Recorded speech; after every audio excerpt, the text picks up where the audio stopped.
Cuando me preguntan por qué hago ciertas cosas, hablo de mis deberes. Podría estar un día completo en eso. Vea, el cuidado de este memorial es el primero, el más antiguo. Las flores, la pintura, el desgaste del color, la preservación del sitio, las amenazas. Y está ahora la crianza de los niños de mi hija, la comida de ellos, la ropa, el tiempo de tenderme junto a ellos en la cama que comparten mientras se van quedando dormidos. Mi hija cuidaba de ellos, pero la mataron. También a Pedrito, el del memorial, lo asesinaron. Pedrito era mi hermano, lo mató la policía. Él había levantado las manos sobre la cabeza cuando le dispararon. Había dicho me rindo, como en las películas. A mi hija la asesinó su amante, que no es el padre de los hijos. El defensor de ese hombre pregunta, apuntándome su iracundía, ¿quién es el padre de los hijos de su hija? Como si fuera una vergüenza no tener padre. Y no soy yo la acusada, soy la madre de la víctima. Mi hija ya no es. La mató el hombre sentado en la primera fila. De mi hija solo el nombre va y viene en la sala de audiencias. Ella no está aquí sentada ni a la diestra de nadie. Pobre hija mía. Con ese relato parte Ni a la diestra de nadie, esta colección de cuentos de la escritora Sonia González Valdenegro. Yo iba a decir de la experimentada y premiada escritora porque esta colección de cuentos, que es lo primero que yo leo de Sonia, viene después de una larga cantidad de premios. Por ejemplo, su trabajo Páginas de un sábado ganó el premio Mejores Obras Literarias del Consejo Nacional de la Lectura del 2008. También el libro La preciosa vida que soñamos ganó el premio municipal de literatura de la Municipalidad de Santiago.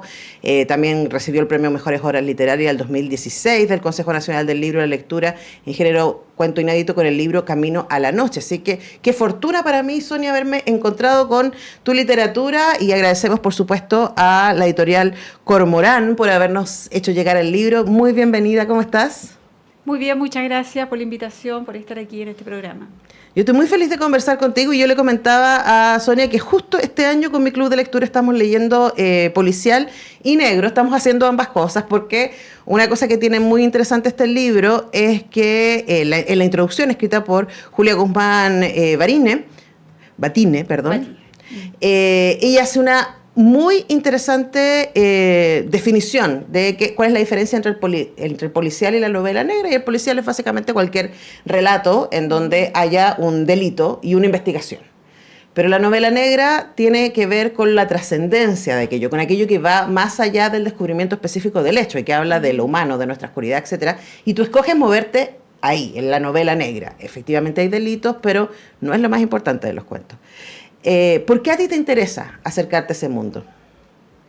Bueno, yo creo que desde que yo empecé a escribir, la verdad es que tenía muchos textos que estaban cruzados por historias de crímenes o de delitos, qué sé yo. Y más tarde me convertí en una buena lectora de novela negra. Uh-huh. Y encontré en muchos de sus exponentes y en muchos de los textos que hacen... especialmente yo diría que en Patricia Highsmith, uh-huh. Una cosa que a mí me interesa mucho en la literatura, que tiene que ver con la mirada. O sea, no es tanto lo que tú cuentas, sino como desde dónde lo miras. Uh-huh.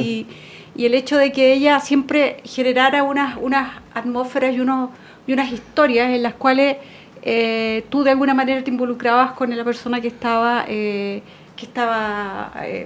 disrumpiendo, digamos. Uh-huh. O sea, estaba haciendo algo que no correspondía. Me apasioné con Ripley, por ejemplo, claro, con el personaje Ripley, y con que muchas otras el año historias. pasado, lanzó una serie de televisión famosísima que ha ganado muchos premios, así que si no conocen El extraordinario señor Ripley, es una de las traducciones. Hay un par de películas también, pero está buenísima. Está buenísima la serie con Andrew Scott. La serie es extraordinaria, claro. Y de ahí fui pasando, mi mundo literario han sido en general las relaciones, las personas en sus ámbitos domésticos. Eso es como lo que más me... Y el meter este asunto de lo policial o de lo negro dentro de lo doméstico, de lo que pasa todos los días, hacer de esto un elemento más en la convivencia, en un mundo que está cada vez más desordenado, digamos, más violento también. Me pareció que era una manera de contar mis historias, uh-huh. o las historias que me busco o que me buscan, digamos. Ahora, hay a propósito del audiovisual, ¿no? En los últimos años ha habido como un boom del true crime, ¿cierto? Que son estas series o documentales basados en hechos reales, de violencia, ¿no? Y yo tengo serios problemas con eso, ¿eh? O sea, como honestamente yo le hago muy el quite al true crime, porque siento que hay una espectacularización de la violencia y también de las manías, ¿no? Y una de las cosas que yo siento que tu libro se distancia de aquello es que al revés de espectacularizar esta otredad del criminal, ¿cierto? Que se zafa y que tiene una locura y que parte de la fascinación del true crime tiene que ver cómo funciona la cabeza del psicópata. Tú estás contando historias de gente de a pie, diríamos, ¿no? Y eso a mí me resulta todavía más inquietante porque uno dice, ¿qué tan lejos está una de esos límites? Sí, el true crime tiene esa cosa que es medio inverosímil en realidad. Uno dice, ¿cuánto me voy a topar con un psicópata como este? Con un Dahmer. Con un Dahmer. Desde luego no quiero, pero es como, no, que lo estemos buscando, no, un poquito inverosímil, claro. ¿Cierto? En cambio, a mí me parece bastante verosímil la posibilidad o las cosas que transcurren de repente en la cabeza de todas las personas, de todos nosotros. Fíjate que hay una anécdota de la Agatha Christie, que desconocerla, ¿cierto? Cuando le preguntan por qué hace usted novelas policiales, dice, porque usted no sabe las cosas que se le ocurren a uno cuando está lavando los platos, claro. ¿Cierto?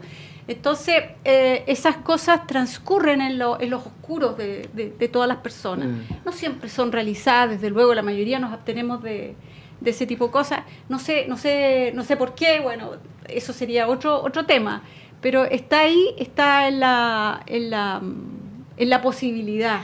O sea, eso tiene existencia. Tiene existencia desde que lo pensamos, y lo que pensamos también tiene una existencia. Por supuesto. ¿Cierto? Aunque no lo llevemos, aunque no lo ejecutemos, pero claro, hay textos ahí, por ejemplo, que tienen, por ejemplo, el primer texto es un cuento en el que hay una niña que ayuda a otra a deshacerse de un cadáver. Claro. Y que ya no tiene nada que ver con esto. No tiene nada que ver, pero qué tan difícil de repente es de verse involucrado en una cosa como esta y empezar de repente en el terreno de las justificaciones. ¿Por qué hice esto? ¿Por qué me metí en esta cuestión? Hay una manera de construir las defensas también de las personas.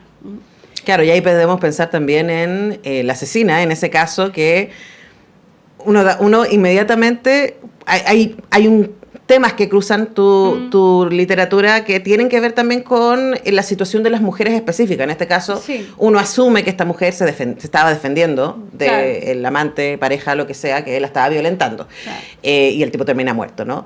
Y eso es, por supuesto, una rareza. Sabemos que menos del 7% de los crímenes a nivel mundial lo cometen las mujeres, pero hay algo ahí dando vuelta, ¿no? Y hay algo también que tiene que ver con el lugar que se les da a las mujeres como víctimas y como victimarias. En tu cuento está ella, en tu libro está ella, hay una mujer que está esperando que el exmarido la venga a matar, porque fue lo que le dijo que le iba a hacer, ¿no? Claro. Entonces ella vive en la expectativa de que tarde o temprano van a venir por ella, hay una niñita que se la raptan, hay una me olvidé la palabra, una especie de comisaria, prefecta. Sí, una prefecta. Una prefecta que es vista desde el hombre, el detective que se supone que iba a tener ese puesto, siempre con envidia. Entonces hay un tema que tiene que ver también con cómo las mujeres nos movemos en el mundo y cómo la violencia siempre está acechándonos de una u otra manera. ¿Es importante para ti eso? ¿Eres consciente de que escribes desde ahí? Últimamente soy consciente. Yo creo que uno siempre lo ha hecho así, pero ahora el tema ha sido mucho más estudiado, más abordado, más verbalizado, y uno está más consciente de eso. Y especialmente yo creo que de lo que uno está más consciente ahora, por lo menos yo estoy más consciente, es de que este proceso de la mujer, lo mismo que todos los procesos emancipadores, desatan una violencia terrible. Entonces, esa violencia es la que me interesa en este momento, ¿cierto? La reacción. Estamos conversando con Sonia González Valdenegro a propósito de su colección de cuentos Ni a la diestra de nadie. Quienes nos están viendo en YouTube, ahí tienen la portada que puso nuestro fabuloso Alexis para que ustedes busquen el libro en librerías, editado por Cormorán. Es un libro que se lee súper rápido, además que, te lo digo derechamente, me pareció muy entretenido de leer. Y yo creo que una de las cosas también que lo hacen entretenido es que cambiamos constantemente, como son cuentos, cambiamos de voces, cambiamos de escenarios, cambiamos de tono. Hay algunos cuentos que son muy íntimos y que la violencia es muy como cotidiana, uno podría decir. A mí el cuento del gato me dejó devastada. Y hay otros cuentos que tienen que ver también con la fantasía de venganza. Hay un cuento que me pareció súper interesante, en donde parte de lo que aparece uno no sabe si está sucediendo o es imaginación del personaje, ¿no? También cuéntanos por esa búsqueda de poner a disposición de un lector, no sé cómo hiciste la selección para este libro, o lectora, distintas experiencias posibles desde que son unidas por el género. Ah, qué buena. No sé cuál es ese cuento en realidad, se me olvidó. La selección la hice cuando se produjo la invitación de Cristian Adeo, el editor de Cormorán, que me pareció como súper interesante, porque tú sabes que en temas de mercado editorial el cuento es un género está bastante detrás que la novela. O sea, la gente, injustamente, porque el cuento tiene mucha exigencia, pero tiene la ventaja de que, tal como tú dices, tú puedes entrar en un libro y salir a los 10 minutos. Claro, y además a mí yo siempre recomiendo, yo en general tengo colecciones de cuentos en mi velador, leo un cuento antes de dormir, claro, porque ayuda y así uno va avanzando, ¿no? Y hay una manera de viajar ahí, que a mí me parece muy interesante. Es mucho más, tiene mucho más exigencia. Y tenía esta doble marginalidad, que era el cuento, por una parte, que comercialmente no se sitúa, rara vez se sitúa en las estanterías de las librerías, y por otra parte que era policial, que también, salvo ahora que está entrando como con mucho más, despertando mucho más interés, porque está en más sintonía también con la sociedad que estamos viviendo, que también era un poco un género marginal. Ahora, este fue armado, había estado armado antes para otros fines, y lo armé tratando de moderar un poco los discursos, los textos. Entonces, por ejemplo, ahí entra El gato, que había entrado primero, después salió, después volvió a entrar ese cuento. Pobre Romel. Porque era un cuento que no tenía mucho que ver, desde luego no hay mujeres casi. Claro. Salvo hay una especie de nana que circula, pero no es lo trascendente del cuento. El cuento es más bien el gato y sus dueños, ¿cómo se llama? Los tíos del gato. Y los otros cuentos se fueron agregando en búsqueda de una suerte de unidad que tenía que ver un poco también con la impunidad, lo que da pie a este pequeño microrelato que introduce el tema, ¿cierto? De qué es lo que nos queda después de un hecho como este, ¿no? Claro, y cómo seguimos viviendo. Y además me parece interesante descentrar el relato, ¿no? O sea, por ejemplo, hay relato de alguien, tú nunca dices, pero uno asume que es un narco, pero está contado desde el sobrino, desde un niño. Sí. Entonces, ese ejercicio me parece que es súper interesante, porque literalmente cambia el énfasis a través de cambiar la mirada de quien está ahí. Ahora, eso, Sonia, a mí me parece que también es algo súper femenino, ¿no? Y tú nombrabas a Patricia Highsmith, que era alguien que le interesaba mucho como la perversión de lo humano, claro, ¿no? Sí. Estaba pensando en Daphne du Maurier, por ejemplo, que podría estar como la novela negra gótica, porque ya se mueve un poquito más allá. Por si alguien no lo sabe, las películas famosísimas de Hitchcock, Rebeca y los pájaros, están basadas en el libro de Daphne du Maurier. Y hay incluso Agatha Christie, ¿no? Ella siempre, una de las cosas que me fascinan de sus novelas, que todas son análisis sociológicos, de clase, de formación, de género también. Entonces, ella siempre está diciendo, esta persona no haría esto por todas estas razones. Entonces, versus, estoy pensando en la novela negra masculina, que es mucho más del hecho, que va derechamente al asesinato y al descubrimiento del misterio, ¿no? ¿Tú crees que hay algo ahí que tiene que ver con nuestra capacidad de mirar el mundo, con la empatía, qué sé yo? Yo creo que sí, pues creo que, entre otras cosas, el cuento principalmente, el género cuento, es, a mi juicio, sobre todo una mirada, a distinto que una novela. En las novelas, de las novelas clásicas hasta las novelas más actuales, puede haber una elaboración de pensamiento, de idea, de todo lo que tú quieras, pero el cuento es principalmente una mirada. Y eso es lo que hace un cuento, que se mire de una manera. Y en eso yo creo que calza muy bien, y por eso las mujeres escriben tanto cuento. Sí, porque miran y son muy atentas más bien a cómo miran y lo que van viendo, que al hecho objeto de... Claro, más bien nos hacemos la pregunta de cómo llegamos acá. Exactamente. Más que el acá. Claro, que es como la pregunta que se hace la niña del primer cuento. ¿Sí? Dice, ¿por qué yo me metí en esta historia de ayudar a una... Pero tiene un argumento. A una homicida. Claro, y un poco se lo construye también, Sí. ¿no? Se lo construye porque necesitamos... Pero explicarnos funciona para ciertas nosotros cosas. también. Claro, pero es principalmente una mirada. Mm. Y eso hace, yo creo que hace un cuento que sea como que tú lo recuerdes después, Ujú. ¿ah? Porque las historias son re pocas. Sí. Si las historias son muy pocas, siempre son la misma historia. Claro, y aquí un poco el atractivo tiene que ver con que hay como decía, un descentro de desde dónde se mira. Porque, por Ujú. ejemplo, en el caso del narco, es como, por ahí aparece rápidamente que se tiene que hacer cargo de su familia muy temprano, pero cómo llegó a transformarse en ese jefe no sabemos. Y no es importante. No. Lo importante es la información que maneja el niño y de ahí nosotros, ¿no? Claro. Eso estoy describiendo uno de los cuentos que está en Ni a la diestra de nadie. Y para terminar, Sonia, quería preguntarte por algo que dijiste tú muy a la pasada, ¿no? Que en algún momento es como que la novela negra, la novela policial estuvo como de capa caída, ¿no? Y que ahora ha vuelto, y también acá en el mismo programa hemos entrevistado a Paulina Vaca, a la Valeria Vera, mujeres también que están escribiendo policial y negro de manera muy exitosa. Y te lanzo acá una teoría, ¿no? Porque uno puede pensar que el otro gran momento de la novela negra fueron los 30 y los 40. Claro. Que es donde como aparece, ¿no? El policial, y también, por supuesto, ayudado por el cine en ese momento. Y son momentos, los 30 y los 40, de profunda incertidumbre. La crisis del 29, ¿cierto? Sí. Las consecuencias de la Primera Guerra Mundial, claro. El advenimiento, esta paja armada que nos va a llevar a la Segunda Guerra Mundial. Y hablemos de incertidumbres hoy día, ¿no? Sí. Con todo lo que está pasando y con todo lo que no sabemos respecto a este mundo. Si ya paramos esta idea de la fantasía de que el ser humano va solo al progreso y al éxito. Hoy día no sabemos. No.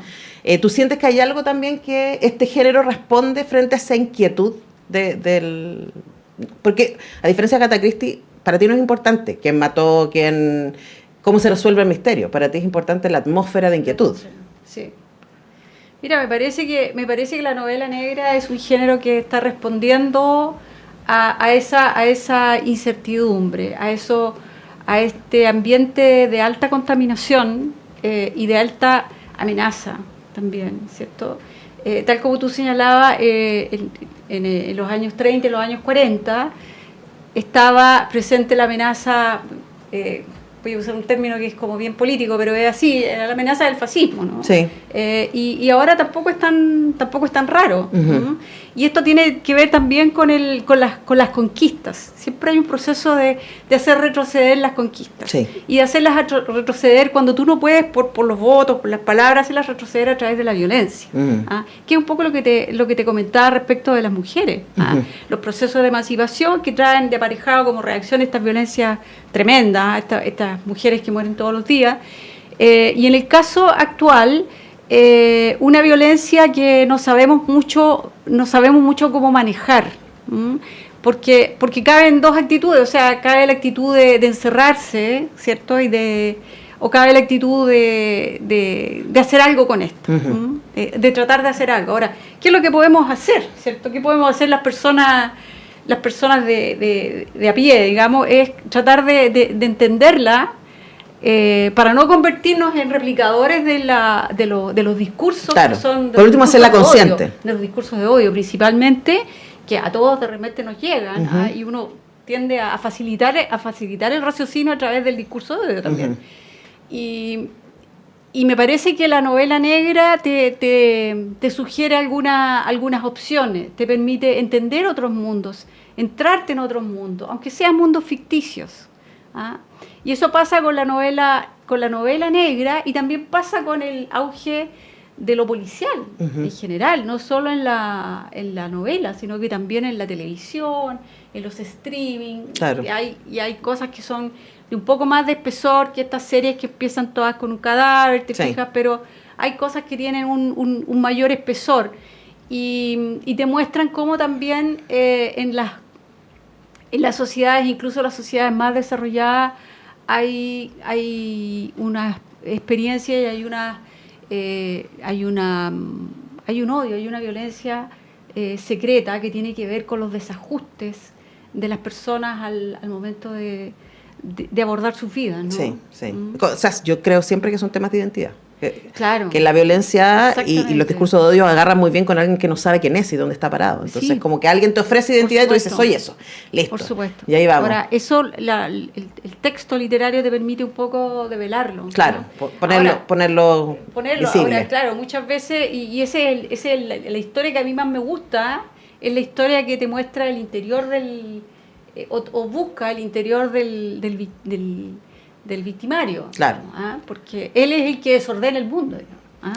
Y normalmente el mundo de él viene desordenado también. Viene desordenado también. Bueno, Ni a la diestra de nadie, como ven, da para un montón para pensar, pero también es un libro, o sea, súper entretenido, lo pueden seguir como historia ligeramente, pero también pueden quedarse haciéndose preguntas como las que hemos estado conversando con Sonia González Valdenegro, su autora, Ni a la diestra de nadie, editado por Cormorán, lo pueden conseguir en librerías. Gracias, Sonia, un placer conversar Muchas gracias, contigo, fue un placer Antonella. leerte. Ya. Muy recomendado tu libro, Ni a la diestra de nadie. Vamos a la Muchas pausa, ya regresamos.